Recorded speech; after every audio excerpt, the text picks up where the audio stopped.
topic today is how do we raise our day rate? We're going into a new financial year. We want to make next year or the year coming more successful than the previous years. Of course, everybody wants to make more money, but this is more than about just making money. When we're running our own show, when we're self-employed, most people do that because they want a certain degree of freedom. They want a certain degree of work-life balance. They want to be in control of their destiny. And I'm here to help you discover how you can do that better. That is the purpose of today. So let's get cracking. The first point I really want to make is your day rate that you're being paid does not represent your true value.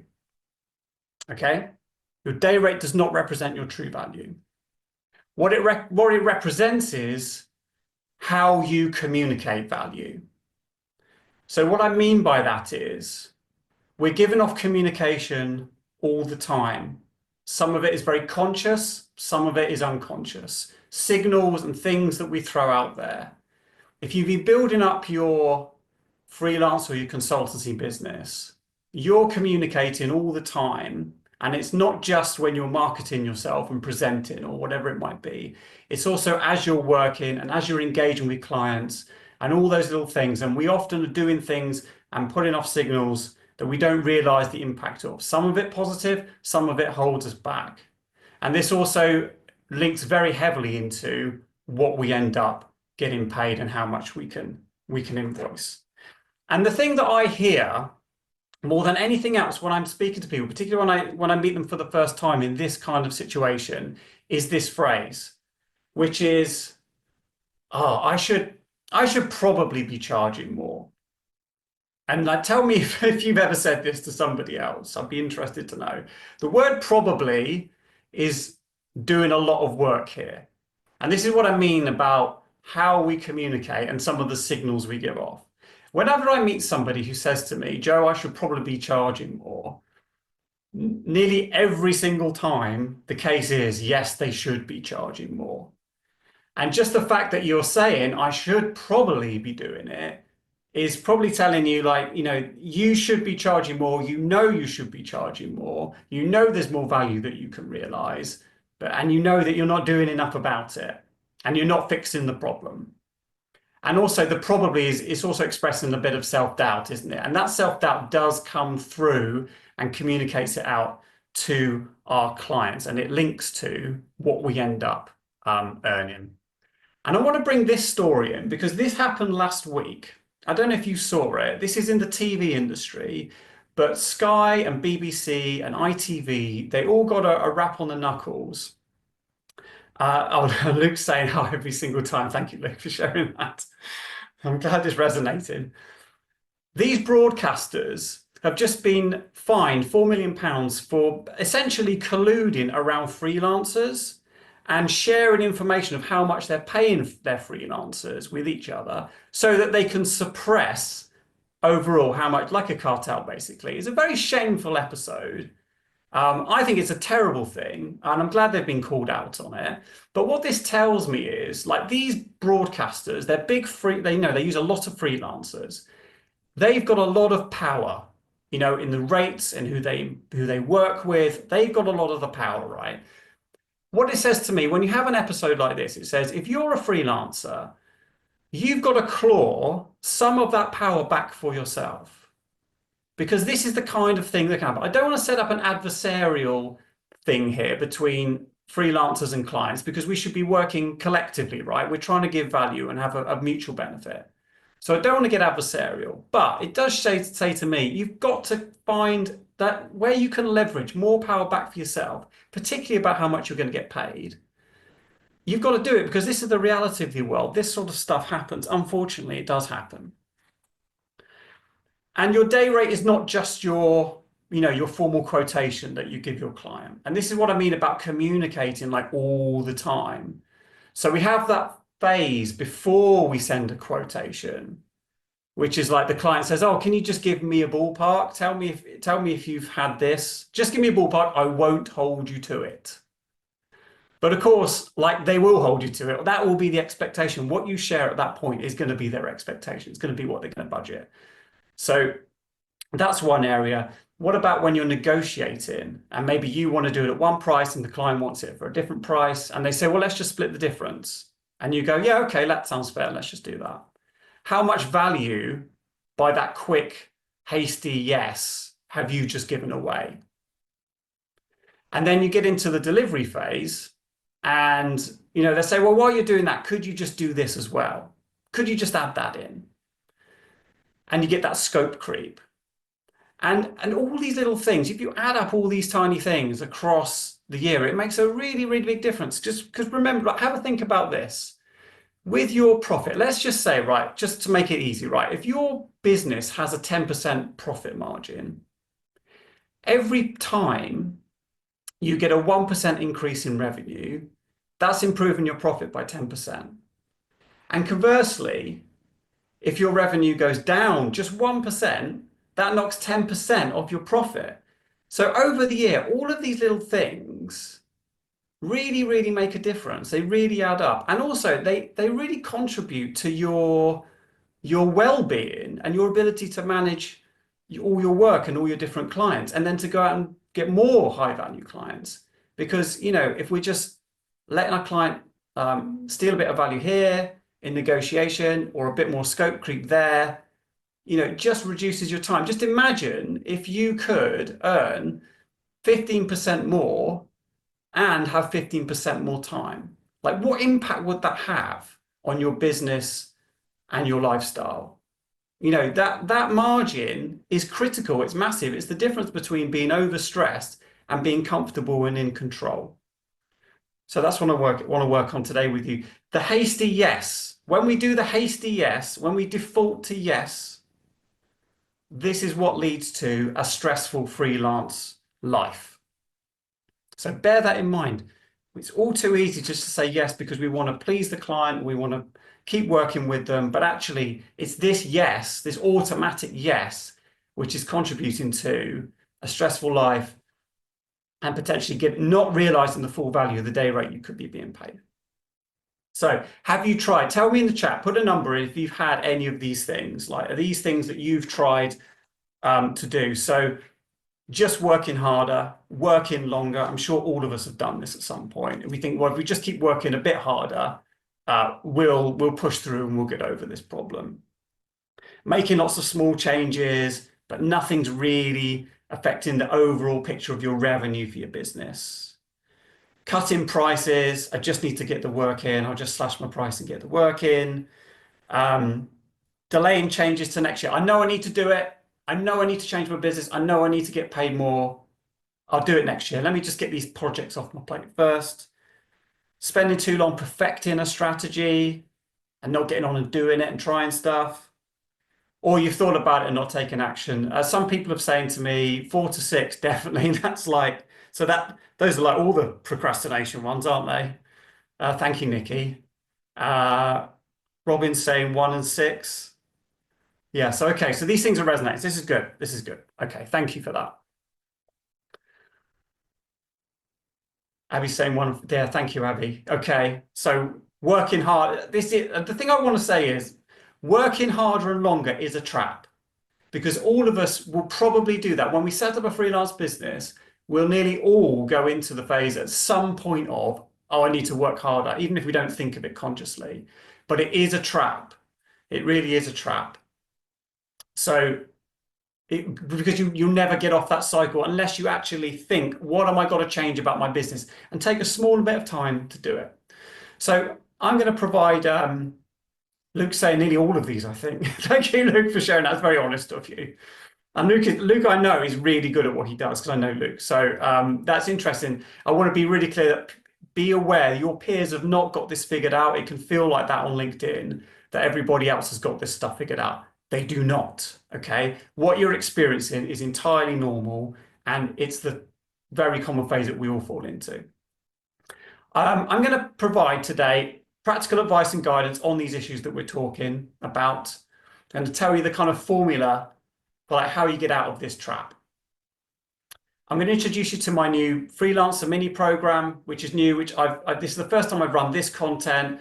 first time I've done something specifically for freelancers, even though I do work a lot with freelancers, the first time I've done a session like this. And as a result of working on this and thinking about how I could do more to give people a quicker result that fits the freelance consultant lifestyle, I've done that. And then at the end, we've got some extra time for some questions. But I'm going to carry on. I'm going to keep rattling through.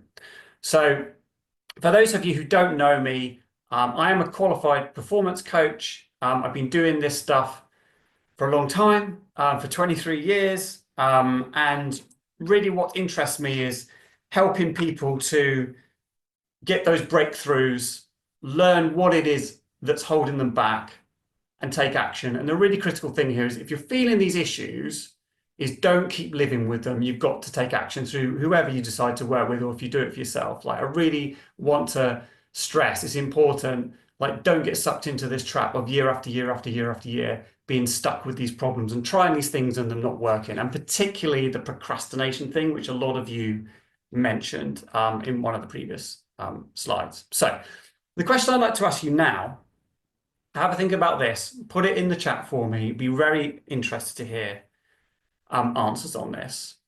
But what's the one question about your business that you wish you knew the answer to? Just give you a moment to think about it. If there's one thing you could know the answer to about your business,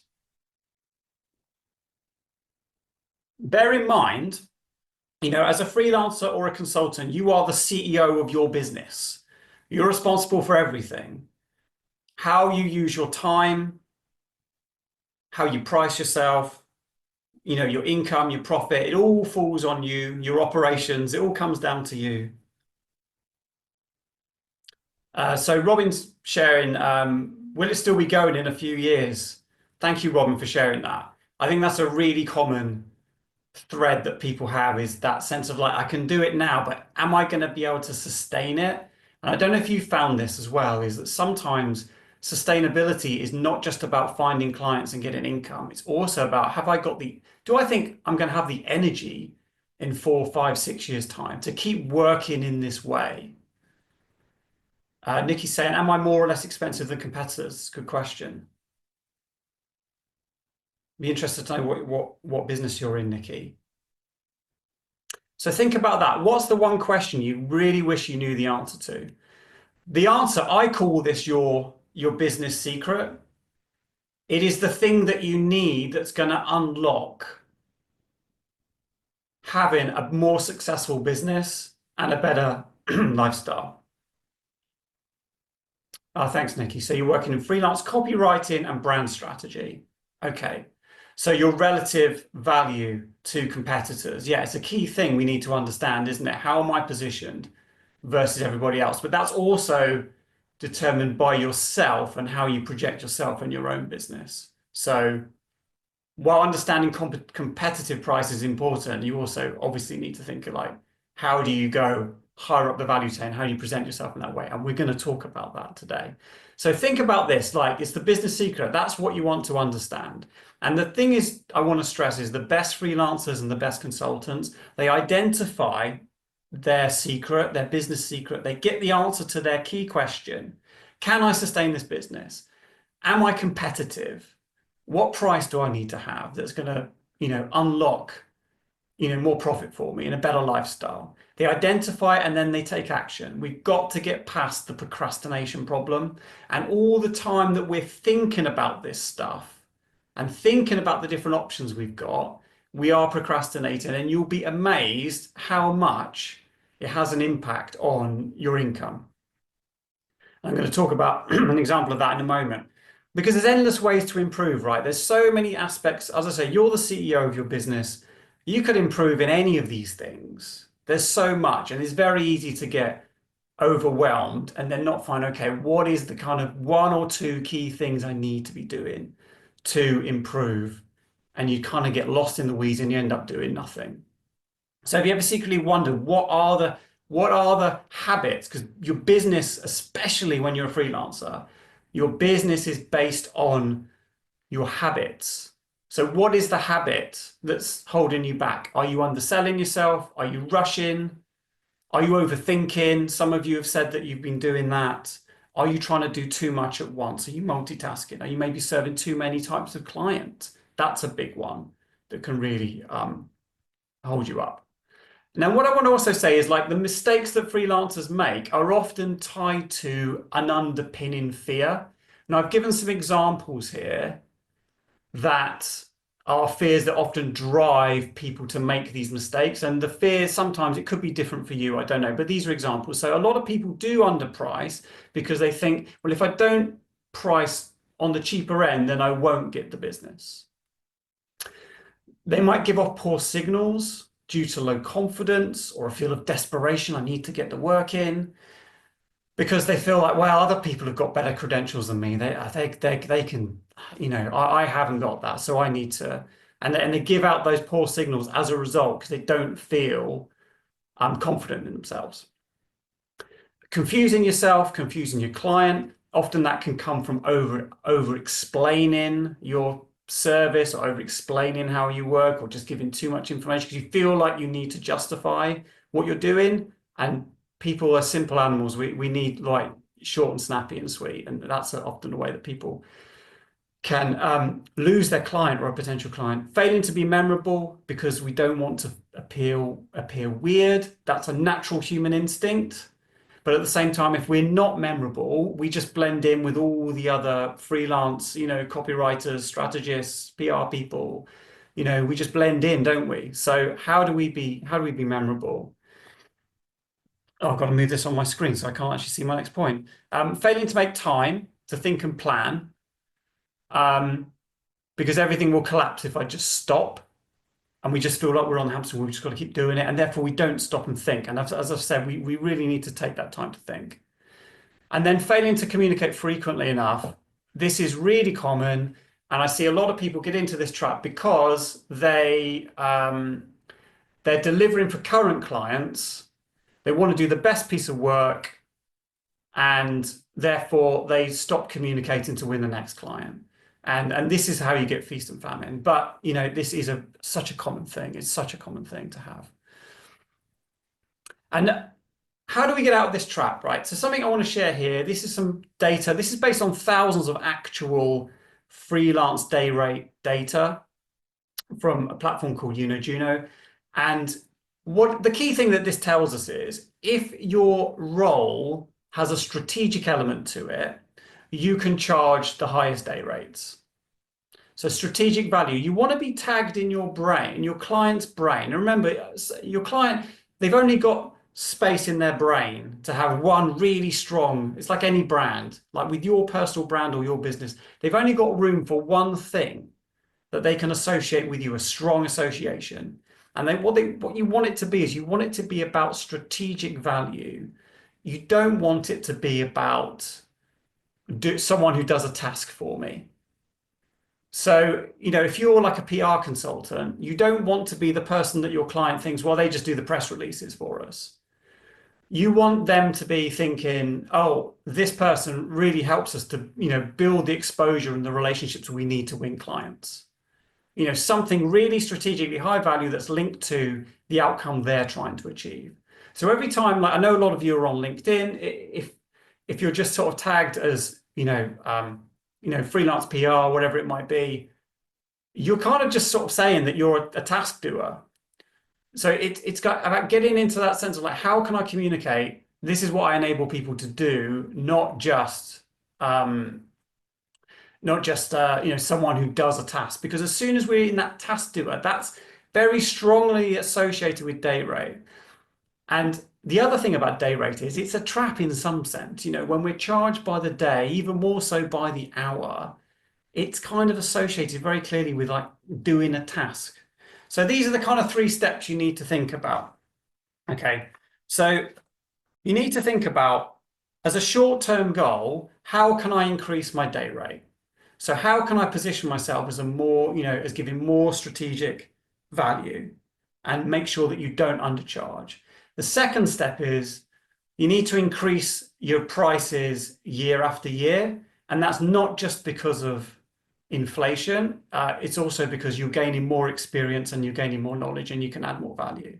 So you don't want to be stuck in that, charging the same price year after year. Third thing is then you want to think, how can I move beyond the day rate? How can I get to higher value clients, bigger projects, bigger services? How do I get to, it might be about creating a service or a product or just a way of communicating, positioning yourself as the thought leader in your field, someone who's got something to say about your sector, about quality. Like that's where you want to be moving yourself. So that's kind of the third long-term step. So increase your day rate, work towards that short term. Secondly, increase it year after year. Thirdly, move yourself beyond the day rate. That's where we want to get to. As I said before, most of your peers don't have this figured out. I just want to give you a short example of one of my clients, Branny, who was a classic consultant, incredibly experienced, incredibly good at what she does. Her income wasn't matching her experience, her reputation, and her skills. And she was going through this thing that some of you have shared already today of like, well, how long can I keep this going? Like the energy of it going? What do I need to do? She was thinking about different options, which I'll share in a moment. She said, I felt my consultancy was stuck. The market was slow. I needed to update my approach. But the problem was, it was like there's so many things she could do. So she could spend more time promoting her business. She could change how she describes, packages, prices, and sells her offer. She was thinking about training. She was thinking about partnerships. She was thinking about working with a business coach. And then she was also thinking, well, actually, would it just be would I have a better lifestyle if I just stopped my business? Am I just going down the wrong track here? Now, Brandy chose option 5. She chose to work with me as her coach.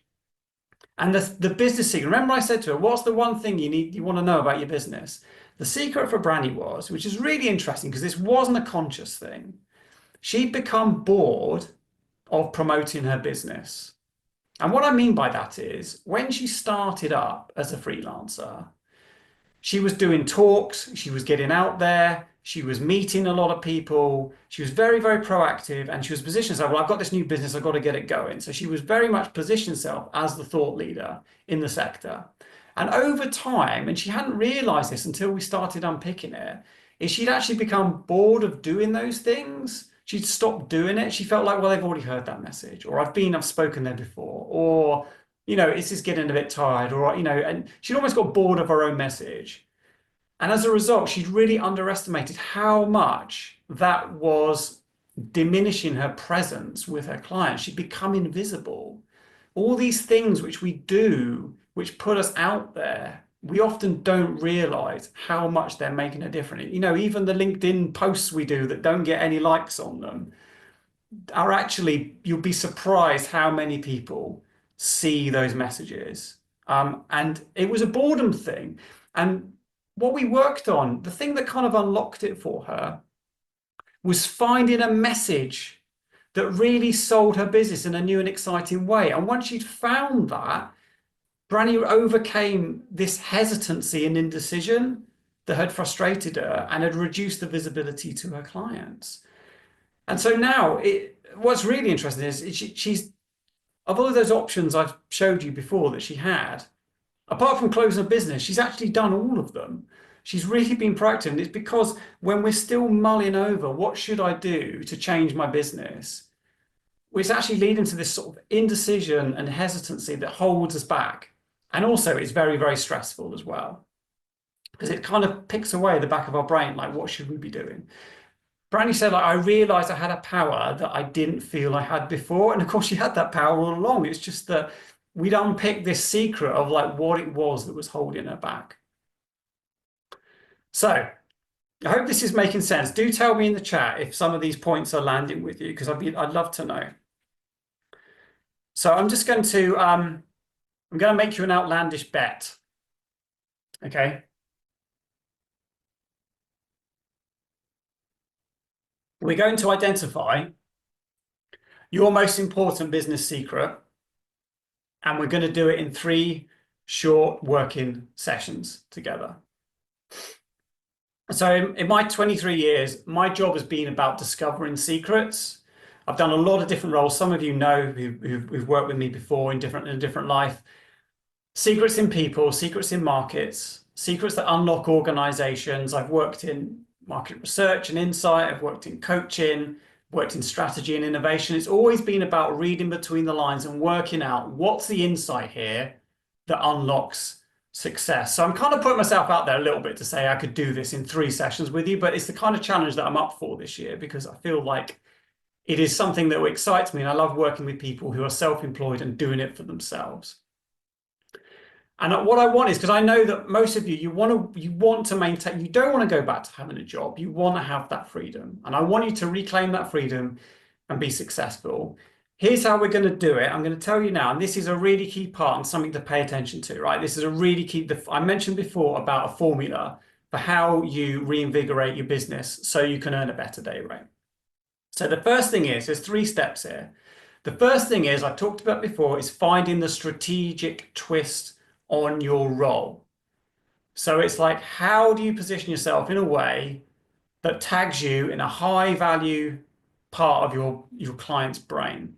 That's what you need to do. And it often needs a little bit of digging, a little bit of creativity. And as I said with the case with Branny, it was about finding the new way of describing her business that actually made it exciting for her again. So she went out there and sold, and she wasn't bored with it. So finding that strategic twist is the first step. The second bit is you've got to then link that to your client's urgent need, because urgency is what sells. So, and these 2 things, they're not the same thing. They're often interrelated. But have you ever felt with your client, like, you know what they need long term, but they're worried about something else very, very short term? Like, tell me if you've had this. You've got to find a way of connecting the 2 up, because if you don't have the urgency, particularly the thing about strategy is, you know, it does struggle sometimes to sell because it's kind of long term and it's big and it's high value, but it's like feels a bit distant. The client is nearly always thinking about something much more urgent. So like, how do you link the 2? Those are the things you've got to do. The third part of it is communication adaptations. And this is where I come back to those signals we inadvertently give off that undermine our value. So it's about understanding yourself, your messaging, like what are the signals that you give off? Like what are the things you're really great at and you're really strong at? And what are the things where actually you're kind of, you say, I probably should be charging more. It's because like there's a lack of confidence there that clients pick up on. And you've got to find that way of like saying, okay, that's a need of something I need to communicate in a more, authoritative thought leader kind of way, a more of a high value way. So it's about finding those things. So that's the formula. So working with me, I said this is on my Freelancer mini program. It's about revealing your business secret. We go through that step, we find those things. And the key thing is like we come out with a clear set of options, because I know this is something people tell me a lot. They feel, oh, I've got so much I could be doing. I just want clear options. Like, what should I do? And so once you've got that clear set of options, this is what I want to work with you on, is to build those clear options. So you just go, right, we've got 3 options here. Let's focus on one, and we'll do the second one as a long-term thing. So you can choose, you can be in control of your business. I'm just trying to find a quote here from a client who said this recently to me, which is, I know the barriers in my brain, but there are too many and I can't think. Have you been in that situation? There's too much, you're overwhelmed by it, I can't think. I know I need to fix stuff, but there's too many options I'm playing with. Nikki said here, clients often come to me for copywriting. I end up advising them to redo their entire brown foundations. Exactly. That's the classic case of the urgent need and then the strategic need. And if you can move them to that strategic need and enlighten them, that's going to be high value for you, Nikki. But of course, you've got to connect initially with that short-term copywriting need. That's the urgent thing, isn't it? That's the thing they want to get out. So that is putting those 2 things together. So yeah, so we give you the options, and you can work on how you can then take a step forward. The idea is this gives you more impact, more money, less stress. The key to a high value high-performing, sustainable businesses, you answer this formula in a way that doesn't burn you out. We can all work longer and harder, but as you probably know yourself, that's not the solution. And then you're asking yourself the question we had earlier is like, can I still be doing this in 5 years' time? You've got to find the solution that won't burn you out, but it will get you a high day rate and, go beyond the day rate. So how do we discover this secret, this business secret? We do a personal behavioral profile. You get a 15-page personal report, not too short, not too long. It's just right for finding your blind spots, like what holds you back when you're communicating with clients, how you work, your habits. We do 3 short online sessions together, and then we work on your business secret. We work out what that is and what your options are so you can move forward. So I'd love to work with some of you on this. If you want to discover your own business secret, you can do so. The current price is $950 plus VAT, and you have an option to pay in installments if you wish to. And we have a free introductory call where we talk through your situation, your challenges, and what your ambitions are. And then we can work out if we're right for each other.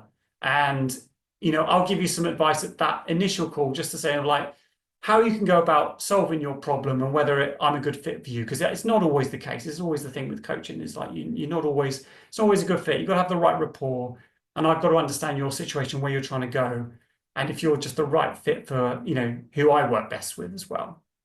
So if this interests you, the way we do it is you have to book a call with me. I've got capacity to work with 3 freelancers in April. So it's first come, first served. You can use this QR code. If you hold your phone camera up to the screen, it will take you to my Calendly. You can also use the link that's at the bottom there. That will take you through to my diary. Book some time in with me, and we have a no obligation chat, and we can talk about your situation and whether I'm suitable to work with you and if I can help you or not. I've only got capacity for 3 people.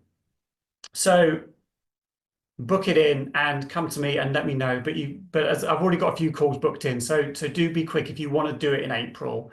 Come to my diary and book it in.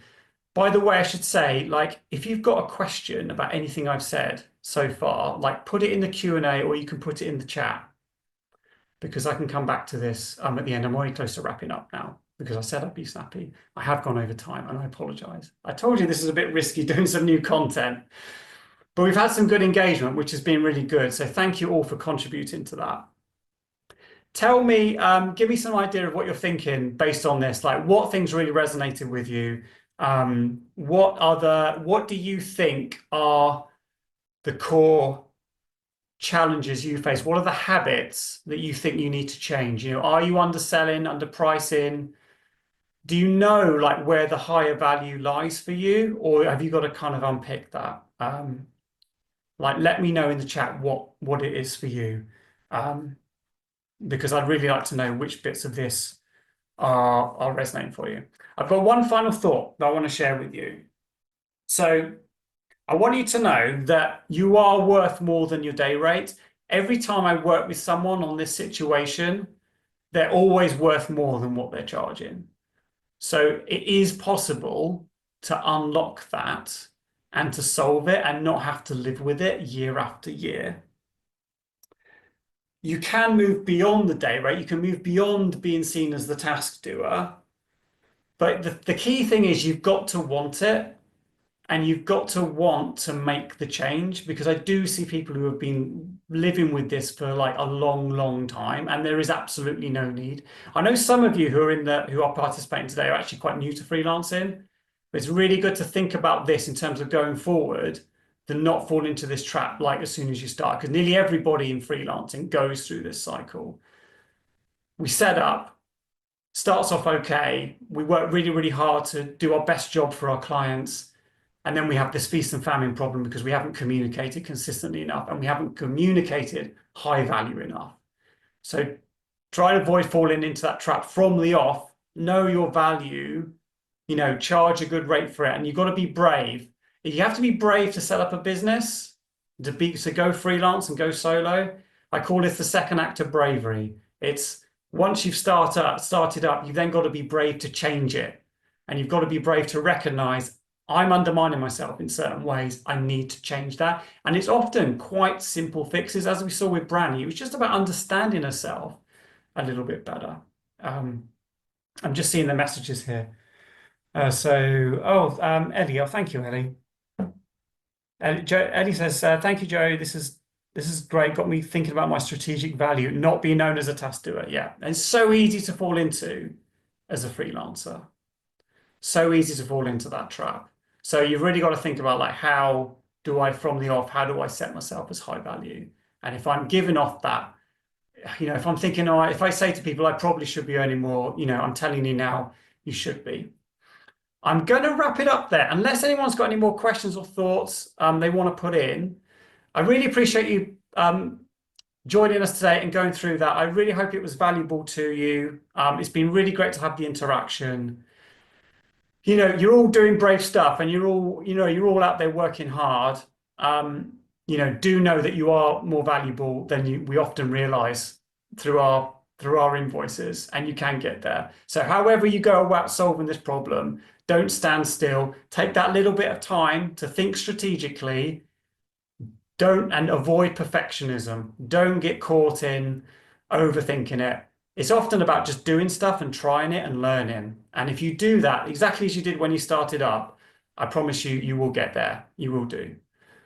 Thanks very much. I'll wrap it up there. Thank you again. And thanks, Nikki. Good to see you. And hope to see some of you soon. All right. Take care. All right. Bye-bye.